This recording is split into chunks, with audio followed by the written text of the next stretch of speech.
السلام عليكم ورحمة الله وبركاته. معكم مروة من مطبخ مروة. النهاردة هنعمل التورتية القمر دي بقى العشاق الشوكولاتة، تورتية كلها كده شوكولاتة في شوكولاتة. صاحبتها بتموت في حاجة اسمها شوكولاتة، جميلة جميلة ورقيقة بجد زي صاحبتها. تعالوا بقى نشوف التورتيه القمر ديت عملناها ازاي وطريقتها ايه وايه المقادير من اول الكيك لغايه لما وصلناها للشكل القمر اللي احنا شايفينه ده.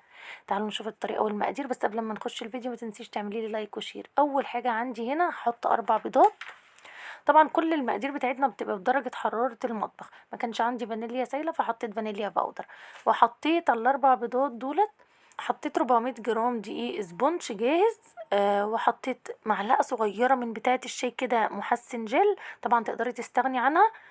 وحطيت يعني اكتر من نص كوبايه ميه شويه وفانيليا ومعلقه خل بس كده. وقلبتهم كده مع بعض لغايه ضربتهم لغايه اما يعني اتجانسوا مع بعض.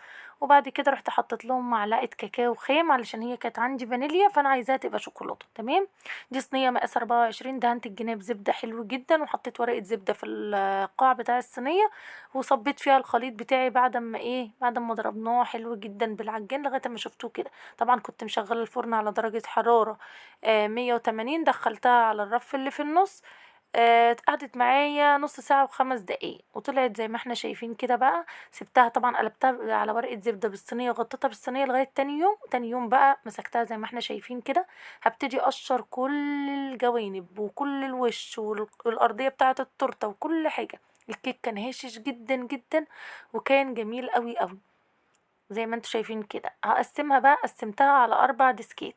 اخر ديسك ده اللي بيبقى تحسوه مقوس شويه كده بحب احطه في النص علشان ما يخليش التورتيه بومبي. خلاص كده بعد ما قسمتها بقى هبتدي اعمل الكريمه بتاعتي. حطيت هنا كوبايتين لبن، حطيت عليهم يعني تلت كوبايه سكر كده وضربتهم شويه، السكر ده بشويه حطيت عليهم كوبايتين كريم شانتي معلقتين كريم باستري. وبعد كده ضربتهم بالعجان حبه، حسيت ان هم عايزين ميه تاني او كده. زودت لهم كوبايتين ميه. ماشي. وبعد كده قلبتهم عشان انزل الجوانب لو في حاجه في القاع ما اتضربتش حلو. عملتها وبعدين حطيت معلقتين كاكاو وضربتهم تاني عشان تبقى الكريمه بتاعتي شوكولاته. والحمد لله ضربتهم والنور قطع. النور قطع بقى، جبت بورد وحطيت عليه قطعة من الكريمة اللي احنا عملناها وخدت اول ديسك وحطيته. بعد كده سقيته بالتسقية اللي احنا عاملينها، اللي هو جنيش مدوباه يعني مخففاه بحبة مية وبسقي بيه. حطيت بقى كل طبقة كده بحط عليها الكريمة وبحط شوكولات شيبس وبحط جناش شوكولاتة، وهكذا لغاية اما اخلص كل الطبقات زي ما احنا شايفين كده. كل طبقة بسقيها وبحط عليها الكريمة وبعد كده شوكولات شيبس بعدين جناش الشوكولاتة، وهكذا خلصت ال4 طبقات بتوعنا. طبعا انا بسرع الفيديو وبشرح لكم انا بعمل ايه، لان احنا لو سيبنا الفيديو ماشي على طبيعته يبقى الفيديو هياخد معكم وقت كبير جدا وفي ناس كتير جدا بتبقى باقة، فعشان الكل يستفيد من غير ما يدعي عليا. تمام. خلاص كده حشيناها هنجلسها بقى.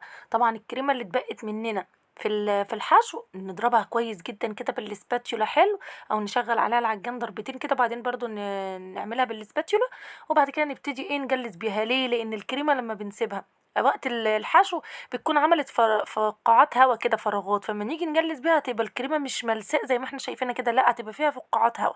فنضربها كويس جدا قبل ما نجلس بيها. نجلس بقى كل سحبة بالسكريبر، نغسل السكريبر بمية دافية وننفضه حلو جدا ونرجع نسحب بيه تاني، وهكذا لغاية لما يدينا السطح الأملس ده. طبعا بعد ما جلستها دخلتها الفريزر نص ساعة شدت نفسها وبعد كده صبيت عليها الجنيش يكون دافي والتورتيه طالعة متلجة من الفريزر. وبصب الأول على الجناب وبعد كده بصب في النص علشان الجناب كلها تتغطى. بعدين بنضف البورد بتاعي وبدخلها تاني الفريزر بقى لغاية لما نحضر الشوكولاتات بتاعتنا. بصوا، هنا عندي شوكولاتة بالحليب مسيحاها على حمام مائي. طبعا انا بصور وانا مش عارفة اساسا ان انا ما الصورة مش واضحة، يعني انا مش مبيناها، فمعلش بقى انا هقول لكم ايه اللي حصل. يعني دي معلقة اكل عادية جدا دي شوكولاته بالحليب اهو. بصوا الحمد لله وضحت هنا. مسيحه شوكولاته بالحليب على حمام مائي بكام معلقه زيت كده على حسب كميه الشوكولاته. التورتيه ديت اخدت مني شوكولاته علشان اعمل الوردات دي، يعني اقل من نص كيلو بشويه. تمام. ف حطيت بقى كده معالق الشوكولاته لان المعلقه بتبقى مليانه، معلقه الشوكولاته دي بتبقى مليانه زي ما انتوا شفتوا كده. بصب كله جوه جوه كل معلقه بملاها شوكولاته وبثبتها كده على الطبق، وبعدين هرجع احطها فين، ادخلهم بقى الفريزر يجمدوا كل المعالق اللي صبيتها. شوف بقى انت هتصبي كام معلقه، نعمليهم بنفس الطريقه ودخليهم الفريزر. هنا بقى على ورقه زبده كده، جبت ورقتين زبده كده قسمتهم مقاس بعض، وبالمعلقه زي ما انتم شايفين الشوكولاته اللي انا مسيحاها، وهصب كده، هصب نقط كده، نقط بس تكون محمله ما تبقاش خفيفه. يعني انا عايزه الحبه اللي بصبهم تخين كده، مش عايزاها تبقى الشوكولاته قليله، ليها سمك يعني، فاهميني، تبقى ليها سمك كده. هصب كده وحدات من الشوكولاته، انا مرضتش اسرع في دي علشان تشوفوا احنا بنعمل ايه، لان هي دي اساس التورتايه. التورتايه دي طبعا لما بتتعمل في جو زي اللي احنا فيه دلوقتي اللي هو السقعه ده، يا سلام، بتبقى شغلها ممتع ممتع. لكن لما بتتعمل في جو حر زي اللي انا اشتغلتها فيه، بجد بتبقى صعبة صعبة صعبة. مقولكمش انا كنت بموت وانا بشتغلها، كانت الشوكولاتة بتسيح. بعد ما عملتها زي ما انتم شايفين كده، بحط عليها ورقة تانية وبضغطها بالراحة جدا جدا بايدي. بصوا بحسس عليها، مش بضغط بحسس عليها بحيث ان الشوكولاتة تطبع في الورقة التانية، وبعدين بشيلها بمنتهى السهولة. ده كان في الصيف فانا كنت بصطبر عليها شوية، لكن لو في الشتاء هنصب ونشيل الورقة على طول. بصوا لو تلاحظوا الاولانيين كنت عامله اتنين بس ايه، في الورقه. بصوا دول عامله 3 صفوف في الورقه، التانيين انا عايزاهم كبار، يعني حجم الصبه بتاعتهم الورقه هتبقى كبيره، لكن ديت بصوا لوحدتها هتبقى صغيره.